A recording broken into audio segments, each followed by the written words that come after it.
Hey guys, I'm Pixel Dan, and this is a review of the Masters of the Universe Classics King Grayskull reissue.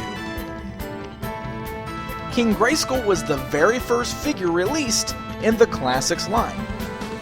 And as a San Diego Comic-Con exclusive figure, there were many fans who missed out on the chance to buy him.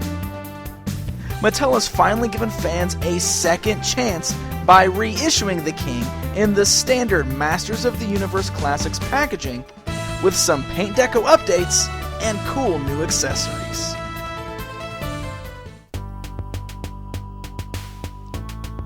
This time around, Grayskull is in the normal Classics blister card instead of the Castle Grayskull box he originally came in. The box does have a cool little difference though. Grayskull is actually posed in the blister, splitting the Sword of He into two. And the blister bubble has a cool blue lightning effect between the sword halves. This will make for a really great mint-on-card display piece.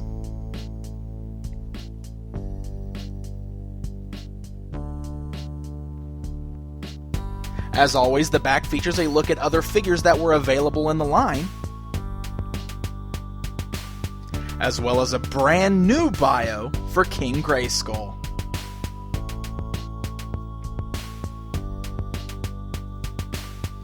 Now the figure itself is pretty much exactly the same as what was released before as far as his build goes. The sculpt is the same and the parts used are the same. However, one of the most noticeable differences is his paint deco.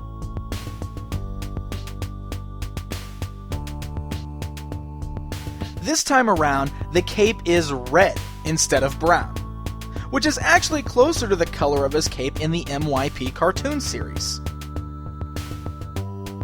The white fur at the top of the cape is now flocked. And while I totally dig that flocking, I must say that the bright red alongside that pure white of the fur kind of gives off this Christmassy feeling. I don't know, maybe it's King Grayskull's seasonal cape.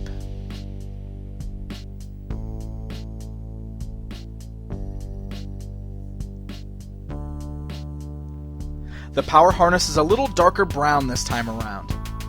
The gauntlets, belt, and center of the harness are all painted with a very nice looking, almost shiny silver color, which I really like.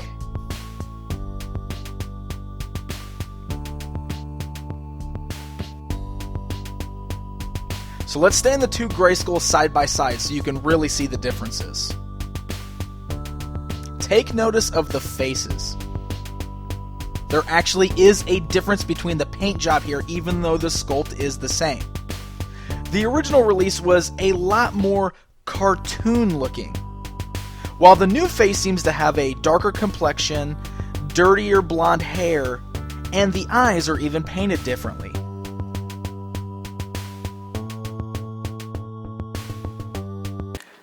Okay guys, King Grayskull version 2. So, many of you want to know, what's the differences between these two guys? Well, there are a few distinct differences aside from the paint job that's on the new version. So let's go ahead and start right here with the beginning. The cape. On the new figure, the cape is removable. Now, it's actually the exact same cape, exact same harness that we saw on the previous King Grayskull. However, on the old one, it was glued and it was not removable.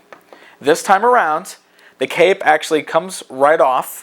You can see that there are two little nubs underneath this cape that attach right to the harness. You got the holes, you got these little nubs. It actually just plugs right in. So it's easily removable. That way you can display him either with or without the cape.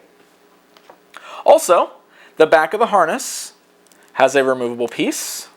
So if you wish, the armor is now removable. Again, something that we didn't really have before that you have the option of doing now in case you want to do any part swapping or anything like that. Now the head articulation is a little better on this one. On the original King Grayskull, at least on mine, it's pretty solid in place. I mean, there is really not a whole lot of head movement going on here. So it's a little better on this figure, but it still isn't perfect, especially when the cape is on. It really hinders the movement. And the big reason for that, of course, is the hair. The braids and the long hair in the back does block the movement of the head just a little bit. with those little nubs sticking off of the actual harness. You've got the long hair that just kind of runs right into them, and that does keep his head from moving a whole lot. And of course, moving it up and down is not really an option because of the long hair in the back, which is all stuff we have seen before with some of the other characters with the similar type of hair. Now, the braids are a softer plastic, so they do move around a little bit in the front, but really it's the hair in the back that gets in the way the most. It's also worth noting that Grayskull does still have the same longer loincloth, but it is made of a softer plastic this time. The plastic that we've seen used on many of the other Masters figures since the initial King Grayskull. So that is a little bit softer, which gives you some better leg movement, and of course he probably would sit pretty well on top of Battle Cat if you wanted to house him there. And the last little bit that is different from the previous King Grayskull is this one now features the removable head. So just like all of your current Masters of the Universe Classics figures, with the exception of the first release King Grayskull, we now have the ability to swap out Grayskull's head.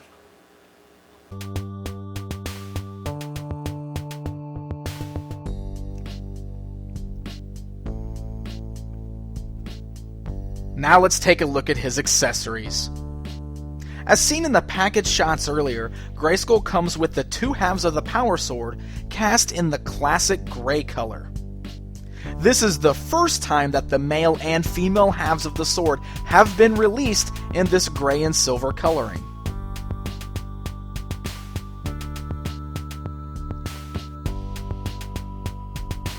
Grayskull also comes with the standard power sword, but with an interesting twist. The sword is painted half silver and half translucent sparkling blue, very similar to Hero's power sword. Grayskull also includes this awesome translucent blue power orb. Now the story here is that Grayskull transferred the power from the sword into this magical orb to be stored safely inside of Castle Grayskull. This is supposed to offer up the explanation for why the power sword was changed from that sparkly blue color to the classic silver and gray color when changing hands from Hero to Grayskull.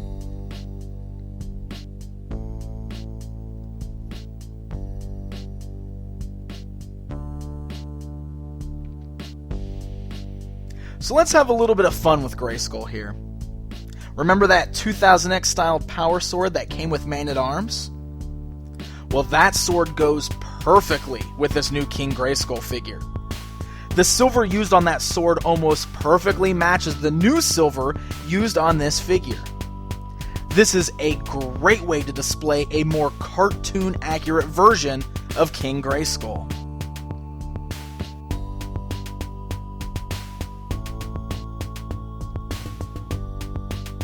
Now, even cooler than that, you can take the cape off, then replace Grayskull's head with He-Man's head, and boom, instant 2000X style He-Man. The darker brown used on the figure, the longer loincloth piece, even the H logo instead of the cross, added with that 2000X power sword, and you have one really cool looking MYP version of He-Man. Now, aside from the hair, you practically have a perfect version of He-Man from the 2000X line. In fact, this is probably the closest we're actually going to get to ever even having him in this line.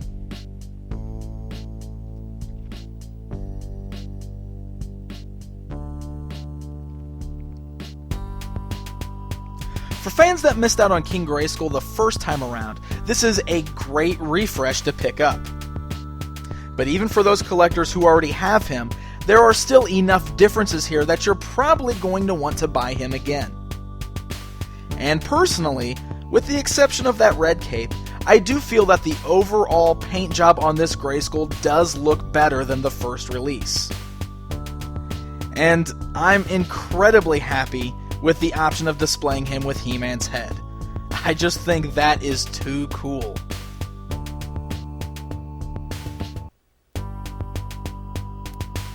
King Grayskull is a quarterly bonus figure released on MattyCollector.com on November 15th. Until next time,